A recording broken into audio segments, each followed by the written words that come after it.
देखिए सवाल है कि 20 साल से जो है ईयर से रसीद जो है नहीं कटा है तो कैसे कटेगा। 20 साल मतलब समझ सकते हैं बहुत लंबा समय होता है कि रसीद आप जो है सरकार को आप टैक्स नहीं दे रहे हैं, ठीक है, और आपका वो जमीन अपडेट नहीं हो रहा है, तो इसको कटाने का क्या उपाय है उसको समझेंगे आज।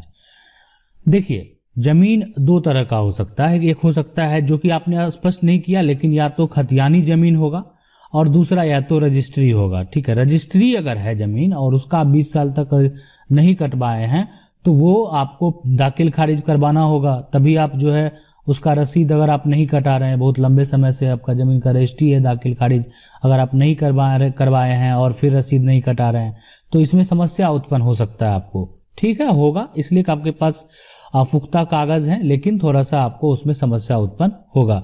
अच्छा, खतियानी जमीन है, अगर आपका रसीद नहीं कटा है और आपका नाम सारा कुछ दर्ज है तो आप जाके कर्मचारी से पहले मिलिए इसके लिए, ठीक है। अगर वो नहीं काटते हैं देन सीओ को आवेदन कीजिए। ये प्रक्रिया आपको पहले करना है कि मतलब सीओ को आवेदन करना, ये प्रक्रिया पहले आपको करना है ना। तो कर्मचारी से मिले, मान लेते हैं वो आपको कुछ कह दिए या नहीं सही से आइडिया बताए तो आपको सीओ को आवेदन करना है। आवेदन में स्पष्ट करना है कि मेरा इतने समय से जो है किसी कारणवश जो हम रसीद नहीं कटा पाए, सारा हम कटाना चाहते हैं उसका, तो हमको दिक्कत हुई। वेरीफाई किया जाएगा, हो सकता है आपके जमीन को अगर आपका सब कुछ सही रहेगा तो रसीद जो है बिल्कुल काट दिया जाएगा। अगर वो भी नहीं काटते हैं तो फिर तीसरा उपाय है कि उसके लिए आप डीसीएलआर के लिए फाइल कोर्ट में फाइल कर देंगे। कोर्ट यहाँ से क्या होता है कि डीसीएलआर कोर्ट का जो डिग्री होगा उसमें सीओ को ऑर्डर होगा, है ना। अगर आपका वेरीफाई किया जाएगा सब कुछ, अगर आपको लगेगा कि सब कुछ सही है तो सीओ को ऑर्डर हो जाएगा और आपका जमीन का जो रसीद है वो कट जाएगा। अगला जो सवाल है कि ये राजस्थान में वंशावली कहाँ और कैसे जो बनवा। राजस्थान में भी अगर आपको वंशावली बनवाना है तो आप ग्राम पंचायत स्तर पे वंशावली तैयार करवा सकते हैं। कागज तैयार करवा लेंगे और जो है सारे लोगों का जो है आपका वहाँ पे सपोर्ट सिग्नेचर होगा और उसके साथ साथ जो पंचायत जो है स्तर के जो भी हैं तो उनका भी यहाँ पे तो पंचायत स्तर पे वंशावली जो है आप बनवा सकते हैं वहाँ। और दूसरा जो अब न्यायालय का प्रक्रिया है वहाँ से तो आप बनवा ही सकते हैं।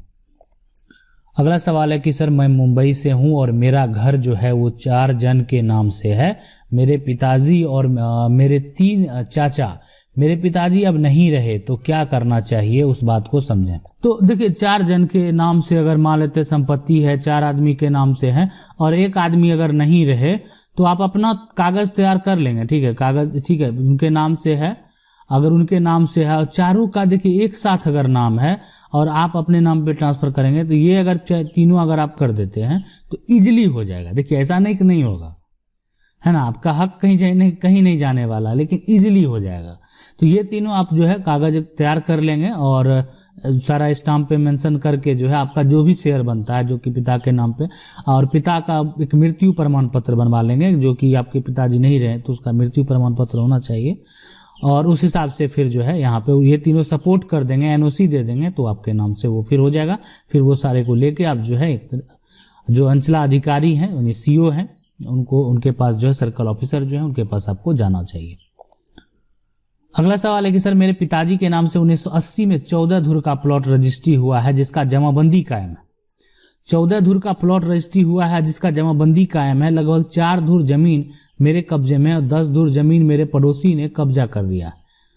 वकील के पास गया तो वहां पे स्टे लगवाने के लिए तो उन्होंने धारा 144 लागू कर दिया है।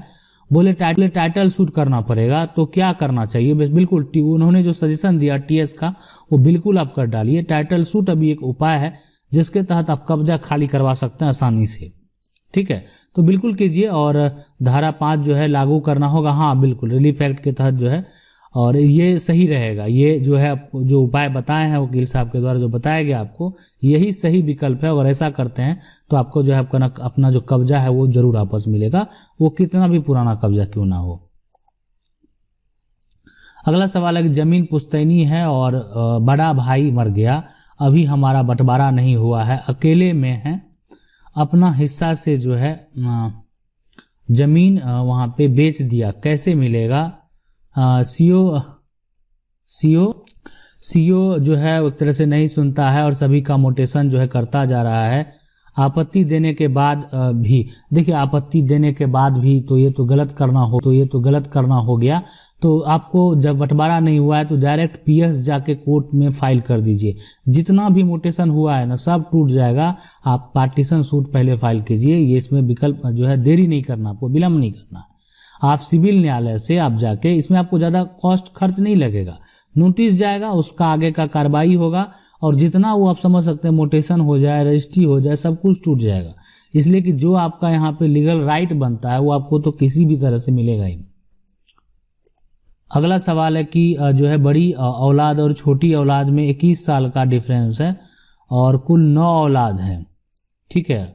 मैं जो है यहाँ 12 में उम्र ज़्यादा, किसी की शादी, किसी की जो है यहाँ पे एडुकेशन, किसी की जो है इलाज में ज़्यादा खर्च ज़मीन बेचकर हो जाता है, तो बंटवारा में ये सब कैसे होगा? देखिए, बंटवारा में जैसे क्या होता है कि बेचने वाला, आप जैसे आदमी से जो है 21 साल का, ये जितने बड़ा का डिफरेंस है, अगर वो ज़मीन मान लेते हैं कि पिता के द्वारा बेचा गया, ठीक है, और ये चीज़ रजिस्ट्री पे मेंशन होता है कि हम अपना पारिवारिक खर्च, बच्चे इलाज, ये सब के लिए संपत्ति बेचने का पूरा अधिकार पिता को है, और ये चीज़ अगर मेंशन कर दिया जाता है तो आप सोचेंगे तोड़ना तो नहीं। हाँ, लेकिन अगर कोई चाहेंगे, उसमें से कोई भाई अगर ऐसा चाहते हैं कि हमको अपना शेयर जो है वो अलग मिले, तो आप अलग ले सकते हैं। न्यायालय में जाके आप बंटवारा सूट जो है फाइल कर सकते हैं।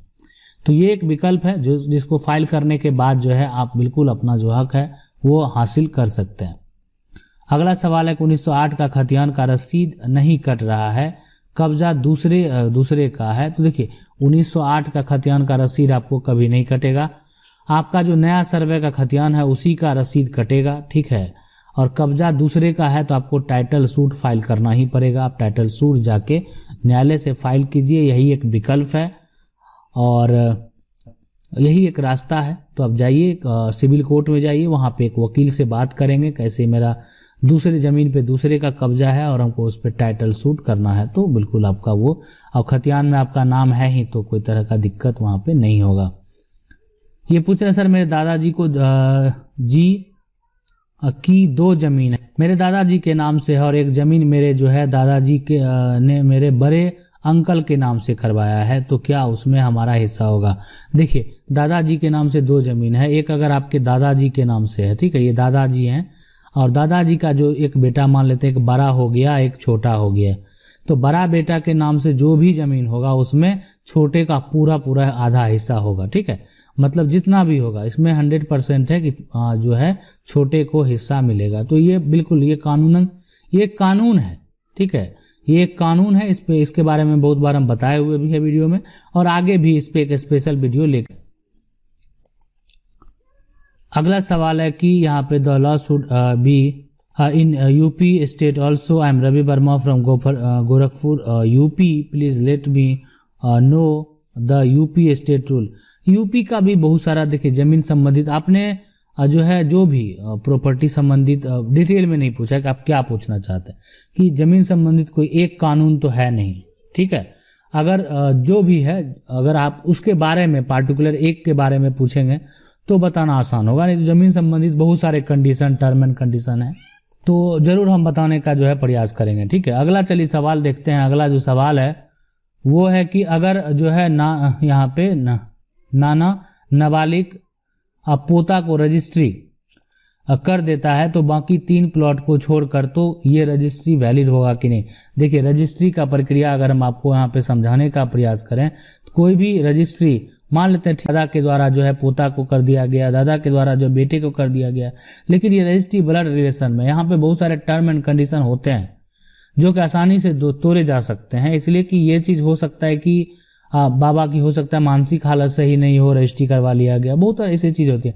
क्या कि एक ब्लड रिलेशन में बहुत सारे लोगों का हिस्सा हो सकता है, तो अगर संपत्ति मान लेते हैं ब्लड रिलेशन से संबंधित है, ब्लड रिलेशन से ज्वाइंटेड है, तो अगर कोई तोड़ना चाहे तो आसानी से उसको तोड़ सकता है, इसमें कोई आपत्ति नहीं होनी चाहिए। और देखिए, यहाँ पे बाकी 3 जो भी पोती को छोड़कर अगर किया गया है तो बिल्कुल ये इनका भी हक बनता है। आपको इसके लिए जो है न्यायालय का ही सहारा लेना पड़ेगा। आप न्यायालय में जाएंगे, सिविल कोर्ट में जाएंगे, सिविल कोर्ट में वहाँ पे जो है आप जो है केस फाइल आपको करना होगा उसके लिए, ताकि रजिस्ट्री तोड़ना बिल्कुल पहले जरूरी है, ठीक ठीक है। तो पहले आप रजिस्ट्री जो है उस पर आप चाहे तो पहले DCLR कोर्ट भी जा सकते हैं, ठीक है। लेकिन अगर मान लेते हैं रजिस्ट्री कर दिया, कब्जा भी कर लिया, फिर ये है ना आपको भी कर लिया, फिर ये है ना आपको, तो इससे अच्छा सिविल भी सही रहेगा, आप सिविल भी जा सकते हैं। आशा करते हैं वीडियो अच्छा लगा हो। वीडियो लाइक जरूर कर दीजिएगा। चैनल को पहली बार देख रहे हैं सब्सक्राइब करके जो बेल आइकन उसको